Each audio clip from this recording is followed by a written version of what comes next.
Big boss താരം ജിൻഡോക്കെതിരെ മോഷണക്കേസ്.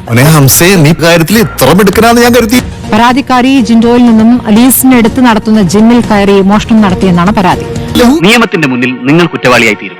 എന്റെ ദൈവമേ. വിലപിടിപ്പുള്ള രേഖകളും പണവും മോഷ്ടിച്ച ജിൻഡോ CCTV ദൃശ്യങ്ങൾ നശിപ്പിക്കാൻ ശ്രമം നടത്തിയെന്നും പോലീസിൽ നൽകിയ പരാതിയിലുണ്ട്. എന്റെ കർത്താവേ, എന്നാൽ ഈ ഉതുപ്പ് പ്രസിഡന്റിന് തന്നെ പറ്റിയേ?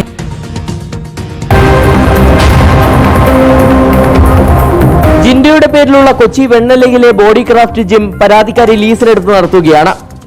ഇന്നലെ പുലർച്ചെ 1:30 ജിൻഡോ ജിമ്മിൽ കയറി മോഷണം നടത്തിയെന്നാണ് പരാതി. ഇവിടെ കൈക്കുള്ളിൽ ഒതുങ്ങുന്ന ഒന്നും ഇല്ലല്ലോ, അടിച്ചു മാറ്റാൻ. ഡ്യൂപ്ലിക്കേറ്റ് താക്കോൽ ഉപയോഗിച്ചാണ് വാതിൽ തുറന്ന് അകത്തേക്ക് കയറിയത്. തുടർന്ന് ജിമ്മിലുണ്ടായിരുന്ന വിലപ്പെട്ട രേഖകളും 10,000 രൂപയും മോഷ്ടിച്ചുവെന്ന് പരാതിയിൽ പറയുന്നു. ഒപ്പം CCTV നശിപ്പിക്കാനുള്ള ശ്രമവും നടത്തി.